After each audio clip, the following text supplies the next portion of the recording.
name's Ellen Wallen, and I decided in 2019, after my husband died, that within the year I wanted to move to a continuing care community.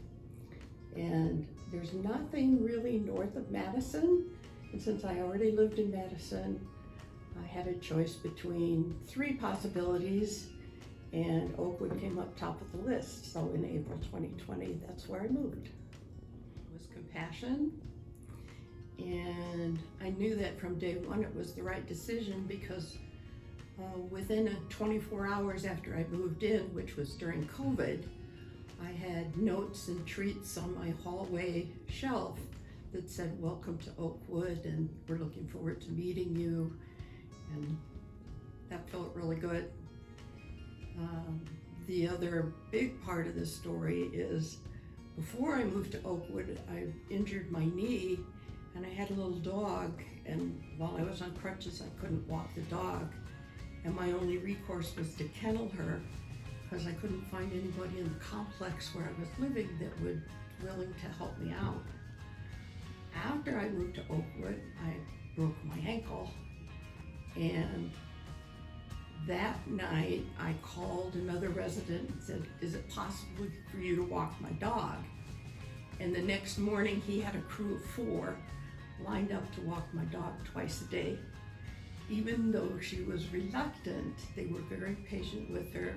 They got her out, did her business, shoveled the snow for me away from the patio because her legs are only about 6 inches long, and very gently coaxed her out to take her for a walk and picked up the poop.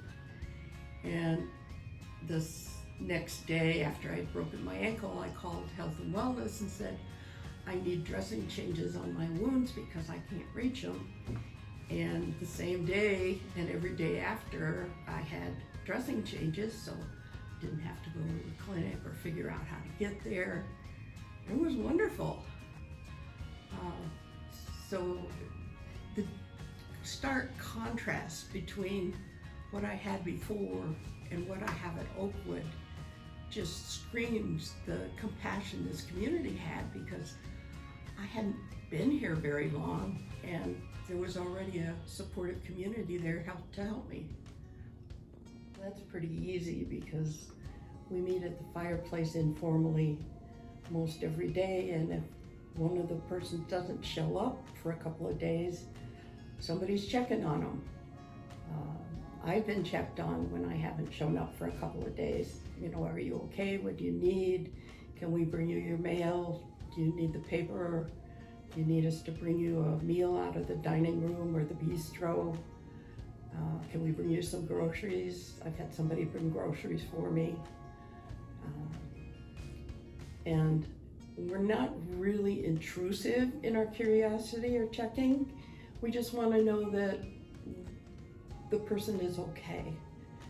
And I know social services also checks and health and wellness also checks, but it makes a difference when it's your neighbor or a friend in the complex that is concerned.